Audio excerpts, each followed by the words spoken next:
Now, let me ask you this. Why do I need to run GRE as a protocol? Why did I have to run GRE as a protocol? What was the purpose? So I could run a routing protocol, right? Because of the tunnel. In the other setup, in the normal crypto map, I could not because it was all based on a policy. There was no direct connection between the two devices. Agreed? So I ended up running a tunnel network.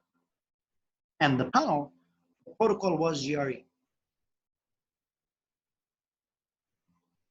What they did about 12, 13 years ago, they said, okay, I see a lot of implementations that they want encryption to be done, and they end up running a dynamic routing protocol with GRE and then running IPSec.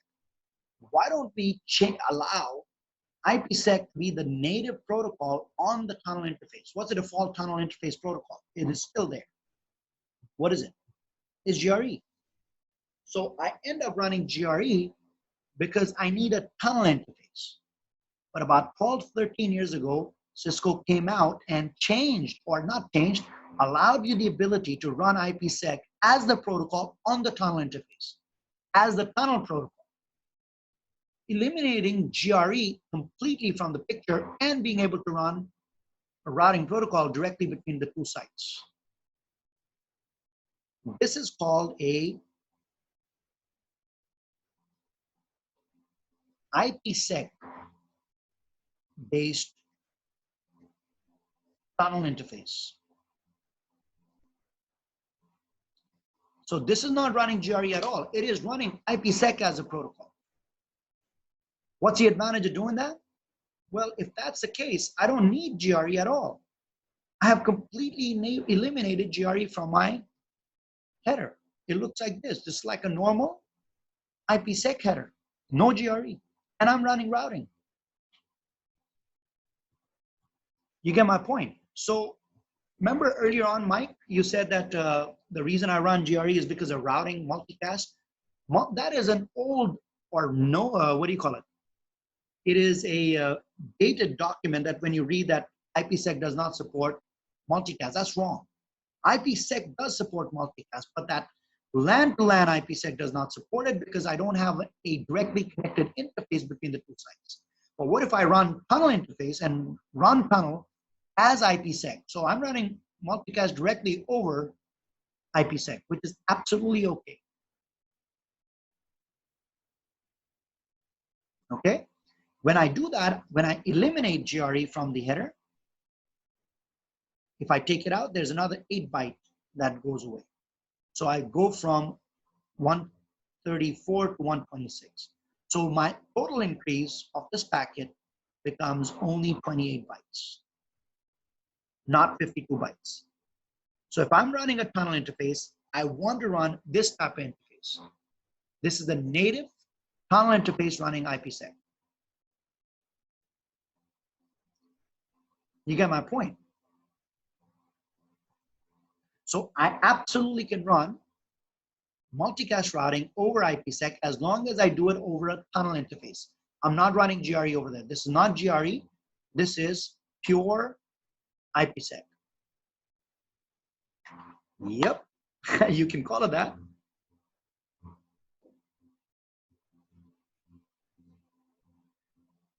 The problem with that, Carl, is when you run BGP between R1 and R2, the packet is still going through the internet. You cannot, the internal route, you can run BGP across it, but the problem with that would be the inside, the internal, the internet would not be able to understand the 10.1, the 10.2, because the data packet is still going through it.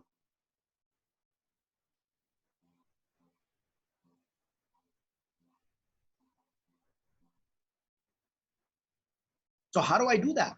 It's a nice concept. I'll just change this to lab number 7. Change the tunnel protocol to IPSec, eliminating GRE completely from the picture.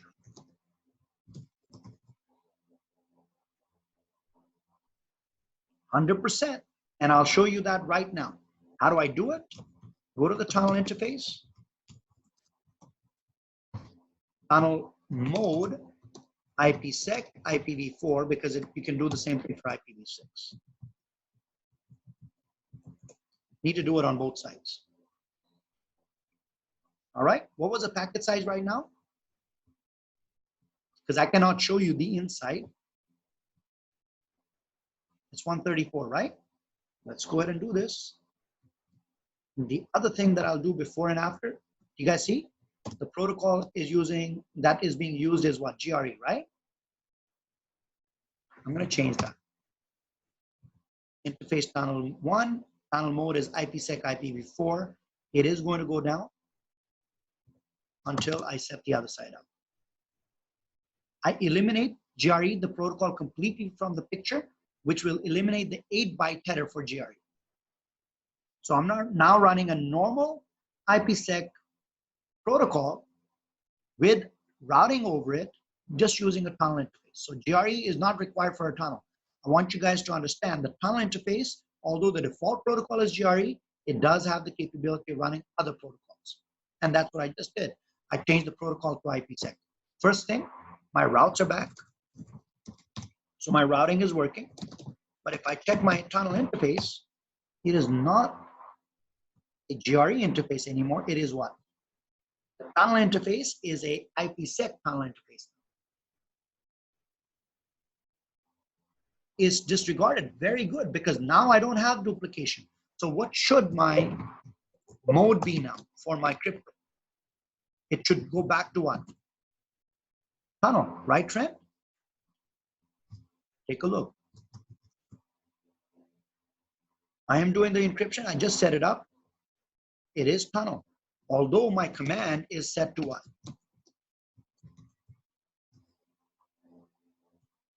Mode transport. Proof is in the pudding. So this is your proof.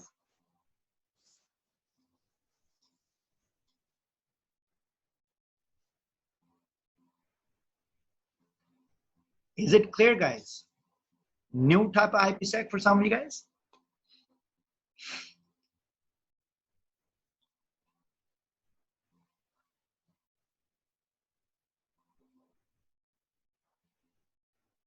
So this is what we just accomplished. And the size is the last thing I need to show you guys. 126 bytes.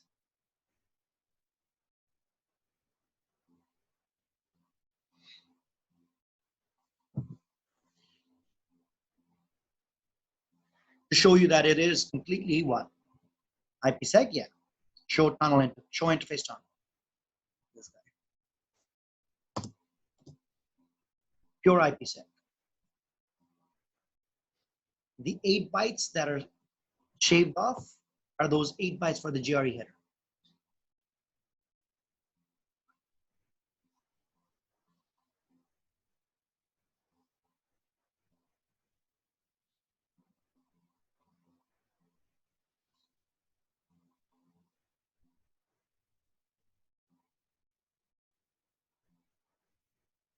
Any question, guys?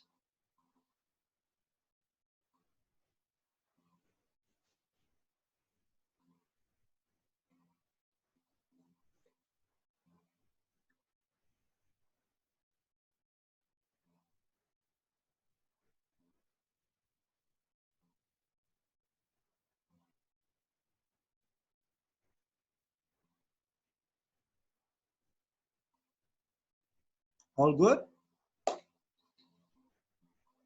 Now, just to recap this, what I've done is I've also created this one I did, and I show you the packet size over here. Hello packet with 126 bytes. So you have that in your documentation. But let's say I had to do it from scratch. See, I broke it up. I went from GRE, went to GRE IPSec, went to tunnel mode, transport mode, and then went to the native IPSec tunnel, right? What if I had to do it from scratch? Let's say I wanted to do it from scratch. Let's do that as a lab, and then we'll call it lunchtime. Oops.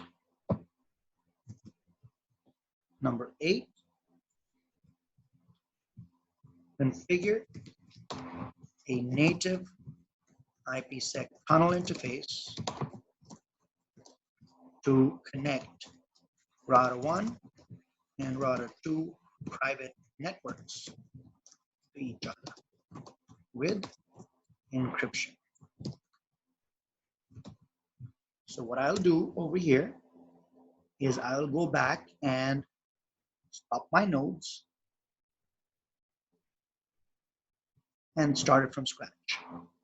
Now, if I want to do, if I want to do tunnel-based IPSec from scratch, how do I do it? Let's write the commands for that. 8. Normal IPSec portion, I'll just copy this part because it's going to be the same. R1. If I'm doing a native IPSec tunnel interface, the one that I'm doing from scratch rather than topping it up into GRE IPSec, tunnel mode, transport mode, and then going there, I want to do it from scratch. So how would I do it?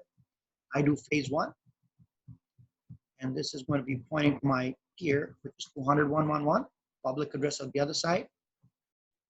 Transform set. I don't need to do mode transport. Why not? Because it's going to be without the duplication of the header. Third step, IPSec profile, crypto, IPSec profile, iprof set the transform set. And number 4, configure the tunnel interface. Because I'm doing it from scratch, I don't have a tunnel interface yet. Interface tunnel 1, IP address,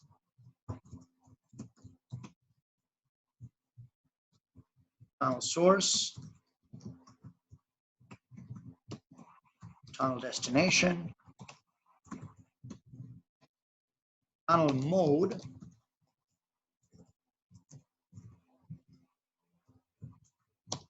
and tunnel protection.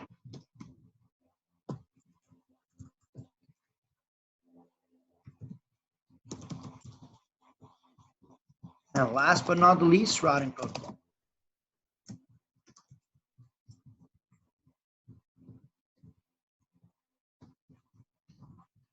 .192.168.1.1 network 10. That's good enough. This is what your config will look like. Again, phase 1, phase 2, IPSec profile, create the entire tunnel interface. That includes IP address, source destination, change the mode to IPSec IPv4, and enable encryption by using the IPSec profile, attach it to it, and run the routing protocol. Again, still 5 steps. So I'll do this on R1, which is going to be blank right now because I reset it. I don't save my config, so I have a base config. So all my config remains the same. I don't save the config in the middle of my lab, so I can revert back. So it's blank right now.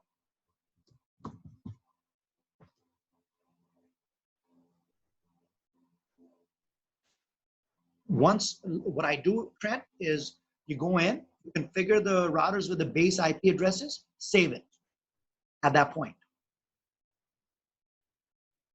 Okay, once I'm done with that, when I restart the routers, after that, I don't really use any of the save commands during the lab. So if I'm not saving it, I stop my routers, they go back to the startup config, just like a normal router. So once you save it, upfront with the IP addresses.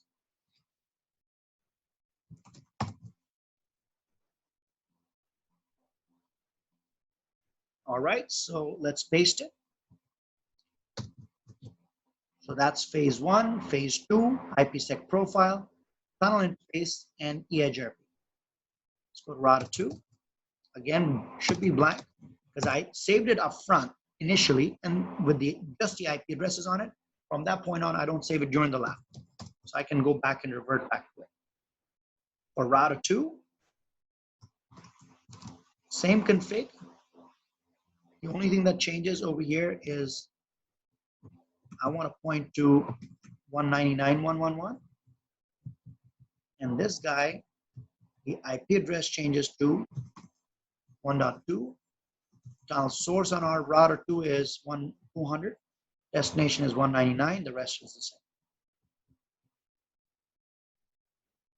Copy it. Go to router 2.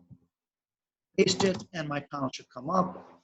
This is a native IPSec tunnel. This tells you that. And what else did I have to show you? Show IP route EIGRP. It's right there. Show crypto IPSec SA. Packets are getting encrypted. Let's send a whole bunch of pings. 10.1.1.1. Source 10.1.2.1. Repeat. Let's set 1,000 packets. What is the source? Back 0, whatever that is.